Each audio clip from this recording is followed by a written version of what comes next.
नमस्कार मंडळी, मी आहे दीपाली. तुमचं माझ्या रेसिपीमध्ये खूप खूप मनापासून स्वागत आहे. तुमच्या डोळ्यावर विश्वास बसत नाही, मी सरळच सांगत आहे आणि खरंच बोलत आहे. आणि आपण राशनच्या तांदळापासून एवढ्या पांढऱ्या शुभ्र सांड्या घरच्या घरी बनवत आहोत. आणि सहजच बघू शकता किती मस्त पांढरी शुभ्र झालेली आहे. त्याच्यामध्ये ना आपण सोडा यूज केलेला आहे, ना आपण तेल यूज केलेलं आहे, ना कोणचा मसाला यूज केलेला आहे. फक्त आपण तांदळाच्या पिठापासून आणि थोडं मीठ यूज करून आपण बनवत आहोत. त्याच्यामध्ये काही बघू शकता अजिबात तेलकट न होणारी सांडई वर्षभर सहजच तुम्ही टिकणारी तुम्ही अशी बनवू शकता. चला मग वेळ न घालवता आपण रेसिपीला सुरुवात करूया. आणि रेसिपी पूर्ण बघायची, मधामध्ये स्किप करायची नाही आहे. चला मग आपण सर्वात प्रथम काय करायचे, तुम्हाला किती घ्यायचे त्याच्या क्वांटिटीमध्ये तांदूळ घ्यायचे. आता मी सर्वात सांगते, मी राशनचे तांदूळ यूज केलेले आहे बरं का. राशनचे तांदूळ घेतले, पूर्ण साफ करून घेतले. आता तुम्हाला किती बनवायची त्याच्यानुसार तुम्ही घेऊ शकता. मी 1 किलो घेतले आहे, त्याला 100 ग्रॅम कमी तांदूळ. तुम्हाला किती बनवू त्याच्यानुसार घेऊ शकता. मी व्यवस्थित साफ करून घेतली. साफ करून झाल्यावर स्वच्छ पाण्याने 2 या 3 पाण्याने जोपर्यंत त्याचं पांढरं पाणी निघतंय तोपर्यंत धुत राहायचं व्यवस्थित चोळून. म्हणजे कारण की त्याला पावडर असते, त्याच्यामुळे व्यवस्थित धुवून घ्यायची. आता चांगली धुवून घेतली. एक मी डब्बा घेतलेला आहे. डब्यामध्ये त्याच्यामध्ये आपण जे तांदूळ व्यवस्थित धुतले ते त्याच्यामध्ये टाकायचे आहे. टाकून झाल्याच्या नंतर आपण काय करायचं आहे, व्यवस्थित डब्यामध्ये घालून घेऊ आणि त्याच्यामध्ये चांगलं पाणी टाकायचं आहे. असं आपण जे आपण प्यायसाठी यूज करतो ते पाणी टाकायचं आहे, दुसरं काही टाकायचं नाही आहे. आता मस्त बंद करून घ्यायचा आहे डब्बा. आणि ऊन असेल तुमच्याकडे तर उन्हामध्ये ठेवू शकता. आता माझ्याकडे थोड्या वेळात येत होतं ऊन, तर मी 3 दिवस ठेवायचा आहे आपल्याला डब्बा उन्हामध्ये.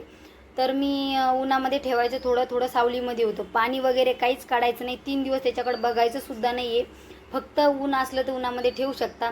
थोडं गॅलरीत यायचं ऊन, तर मी गॅलरीत ठेवून घ्यायचं होतं. आता जे आपलं पाणी आहे ते काढून घ्यायचं आहे. पाणी अजिबात चेंज करायचं नाही. 3 दिवस तसंच ठेवायचे. तिसऱ्या दिवशी आता बघा 3 दिवस झालेले आहे तांदळाला आपल्या. व्यवस्थित तांदूळ काढून घेतले आणि एका चाळणीच्या साहाय्याने पूर्ण पाणी त्याचं गाळून घ्यायचे. तांदूळ धूत वगैरे बसायचे नाही. जसं पाणी आहे तसंच फक्त काढून साईडला ठेवायचे. आणि मस्त कडकडी ऊन असेल तुमच्याकडे तर उन्हामध्ये सुकू शकता. आता माझ्याकडे ऊन नव्हतं आणि आपल्या फॅनच्या हवेखाली लगेच सहजच सुकतात, टेन्शन नाही आहे. मी काय केलं, थोडं त्याचं पाणी मस्त निथळू दिलं आणि पेपर घेतला. पेपरावर मस्त पसरून घेतलं पतलं आणि फॅनच्या हवेखाली मस्त एका दिवसात कडकडीत सुकून घेतले. आणि पटकन सुकतात तांदूळ, एवढा वेळ पण लागत नाही तांदूळ सुकायला. सहजच कोणी पण बनवू शकतात, इतकी सोपी रेसिपी आहे. आता उन्हाळ्याचे दिवस चालू झालेत, भरपूर प्रमाणामध्ये सांड्या कुरड्या बनवत आहे. सगळ्यांनाच माहिती आहे, हे चालू आहे सध्या सीझन. चला मग तुमच्यासाठी मी घेऊन आले आहे. त्याच्यामध्ये ना व्यवस्थित दळून आणायचे. त्याच्यामध्ये मी 100 ग्रॅम साधारण 100 ग्रॅम मी त्याच्यामध्ये साबुदाणा ॲड केलेला आहे. पण ती क्लिप माझ्याकडून डिलीट झालेली आहे बरं का. मी सांगते तुम्हाला, म्हणजे 1 वाटी भरून मी त्याच्यामध्ये ॲड केलेलं आहे. मस्त बारीक करून आणलेलं आहे. तुम्ही किती घेता तांदूळ त्याच्यानुसार टाका. आता ती क्लिप घेतली होती मी, पण क्लिप ती माझ्याकडून उडलेली आहे. आता व्यवस्थित आपण गव्हाचं पीठ कसं दळून आणतो तसं दळून आणायचं चपात्यासाठी. आता दळून झाल्याच्या नंतर चला आपण घिशी घेऊया. आता गॅसवरती टोप ठेवला आहे. त्या एका गिलासाने कोणचं पण माप एक पकडायचं आहे बरं का. तुम्ही वाटी घेऊ शकता, ग्लास घेऊ शकता. तुमच्याकडे कोणचं माप, तुम्हाला किती बनवायचं, तुमच्याकडे किती जण बनवायला त्याच्यानुसार. आता मी 1 ग्लास घेतलेला आहे. त्या गिलासाने गिलास भरून त्याच्यामध्ये पाणी ॲड केलेलं आहे आणि थोडं मीठ टाकलं आहे चवीप्रमाणे. मस्त पाण्याला उकळी आल्याच्या नंतर तेच गिलास भरून जे तांदळाचं पीठ आहे ते त्याच्यामध्ये ॲड करायचे. मस्त खळखळत उकळी आल्याच्या नंतर आणि ते व्यवस्थित हाटून घ्यायचे. त्याच्यामध्ये पकडायचे पक्की सांडशीने आणि व्यवस्थित हाटून घ्यायचं आहे बेलण्याच्या साहाय्याने मी व्यवस्थित. आणि गॅसची फ्लेम मंद करायची आहे, फास्ट करायची नाही, म्हणजे खाली करपण म्हणून त्याच्यामुळे. आणि लगेच होऊन जाते आणि वेळ पण लागत नाही. फक्त व्यवस्थित फिरून घ्यायचे, म्हणजे जे आपलं पीठ राहिलेलं आहे त्या गाठोळ्या वगैरे ते सगळं व्यवस्थित होऊन जाते. आणि 2 मिनटं मस्त शिजून घ्यायची आपली घिशीची सांडई आज बनवत आहो आपल्याला. सांगत आहे मी तुमच्याबरोबर, शेअर करत आहे. तुम्ही कोणची बनवता नक्की कमेंट करून सांगा बरं का.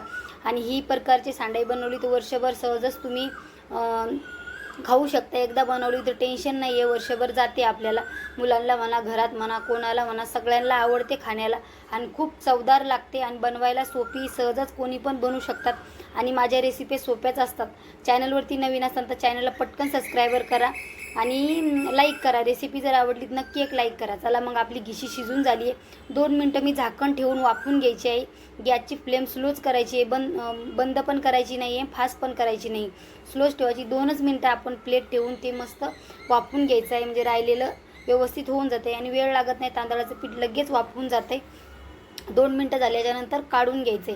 फक्त घिशी फिरवताना व्यवस्थित फिरून घ्यायची आहे. जास्त गॅस फास्ट केल्यावर मग कसं आहे व्यवस्थित होणार नाही आहे.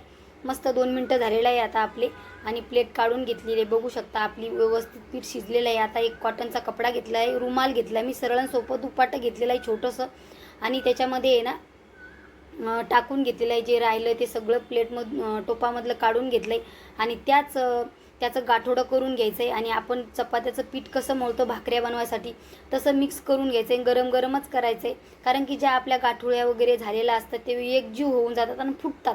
मग आपल्याला जेव्हा आपल्याला सांडई लाटायची तेव्हा आपण सरळच लाटू शकतो. आता गरम होतं, हात माझे जळत होते, पण कसं आहे करावंच म्हणजे जर थंड झाल्यावर केलं तर मग त्या कडक बनतात, नरम पटकन फुटत नाही आणि आपली सांडई व्यवस्थित येत, त्यात गाठी गाठी दिसतात. त्याच्यामुळं असं 2 मिनटं आपलं व्यवस्थित गोळा उंडा करून घ्यायचा आहे आणि जोपर्यंत गिठुळ्या असत्या तोपर्यंत चांगला चुरून घ्यायचा आहे. सगळं एकजीव होतं आहे. नंतर लगेच गरम गरमच तसाच कपडा घ्यायचा आहे, छोटासा गोळा घेतला आहे आणि टाकायला आहे ना मी साईडनं दुपट्टा माझा टाकला होता आणि प्लेटवर लाटायचं बरं का, कोळपटावर लाटता येत नाही. आणि जी छोटीशी वाटी दिसती ना त्याच्यामध्ये आहे ना डिंक टाकलेला आहे, गावावरून आणला होता मी. त्याच्यामध्ये थोडं पाणी टाकलं, डिंकाने चिटकत नाही, थोडं काहीतरी लावायचं हाताने आणि प्लेटला पण लावायचं आहे आणि व्यवस्थित लाटून घ्यायचं आहे. याच्यावर लाटलं ना आपण प्लेटवरती चिटकत पण नाही, कोळपाटावर व्यवस्थित लाटता येत नाही. आणि त्याचे सांडायला लाटायचे पण बेलणं वेगळं असते, पण हे माझ्याकडे होतं ब्लॅक कलरचं, असंच आणून ठेवलं होतं घरामध्ये, पण यानं सहजच लाटता येते. त्याचे बेलणं पण वेगळं असतात बरं का. आणि बघू शकता सहजच कोणी पण लाटू शकतं. इतकी सोप्या पद्धतीची ही सांडई आहे आणि पटकन बघू शकता किती पटकन झाली लाटून आणि एकदम अशी पातळ मस्त झालेली आहे बघू शकता. आणि 2 मिनटं म्हणजे त्याचे काटं व्यवस्थित आपल्याला बारीक करून घ्यायचे, मग ती मोठी मोठी होती. आणि तुम्हाला केवढी बनवायची त्याच्यानुसार तुम्ही बनवू शकता. आता मला छोट्या छोट्याच बनवायच्या होत्या, जास्त मोठ्या नव्हत्या बनवायच्या, जास्त आकाराच्या नाही बनवल्या. बघू शकता एकदम पातळ आणि छान बनली होती आणि तुटत पण नाही, काहीच नाही. त्याच्यामध्ये फक्त मी 1 वाटी भरून साबुदाणा यूज केलेला आहे. साबुदाण्याने अजिबात आपल्या तुटत नाही, फाटत नाही, काटं पण असे चिरके चिरके दिसत नाही आहे. पीठ व्यवस्थित मळून घ्यायचं आहे म्हणजे व्यवस्थित येतात. आता मी परत एक तुम्हाला लाटून दावते. आता साईडला ते डिंक घेतलेलं आहे, दुकानामध्ये सहजच भेटतं बरं का डिंक. तुम्हाला जर गावाकडून भेटत नसेल तर सहजच दुकानामध्ये भेटतं आहे. डिंकामध्ये थोडं पाणी टाकायचं आहे, त्या पाण्याच्या साहाय्याने थोडं आपल्या प्लेटला लावून घ्यायचं आहे. प्लेट बिंगू नाही म्हणून खाली पेपर ठेवलेला आहे, तुम्ही कपडा पण ठेवू शकता. आता मी पेपरच ठेवलेला आहे. एकदम सहजच आणि एकदम सरळ बघू शकता किती पटकन बनते आणि वेळ पण लागत नाही. माझ्या 2 तासामध्ये बनून पण झाल्या, जास्त वेळ पण नाही गेला आणि दुसरी पण बनवून घेतली. बघू शकता किती छान बनली आणि खायला खूपच चवदार आहे. तुम्ही नक्की एकदा ट्राय करा. आता मी माझी रेसिपी तुम्हाला छानच सांगणार आहे, पण एकदम तुम्ही एकदा ट्राय करा, नक्की मला कमेंट करून सांगा कशी बनली म्हणून. बघू शकता आता दुसरी पण बनवून घेतली. म्हटलं चला आता पटपट सगळ्या बनवून घ्यायच्या आणि ह्या स्टेपनं तुम्ही ट्राय करा. तुमच्या अजिबात तुटणार नाही, फाटणार नाही आणि चिरणार नाही ना. त्याच्यामध्ये सोडा ना काहीच टाकायची गरज नाही आहे, फक्त मीठ टाकलेलं आहे त्याच्यामध्ये, ना तेलाचा वापर केलेला ना काहीच. तेल लावून अजिबात लाटायचे नाही, म्हणजे त्या नंतर खराब लागतात, कुदट होतात. त्याच्यामुळं तेल लावायचं नाही आहे. थोडंच आपल्याला डिंकाचं पाणी लावायचं आहे. आता मी माझ्याकडे घरामध्येच फॅन खाली मी सुकवलेलं आहे आणि एका दिवसात माझ्या सुकून पण गेलेलं आहे.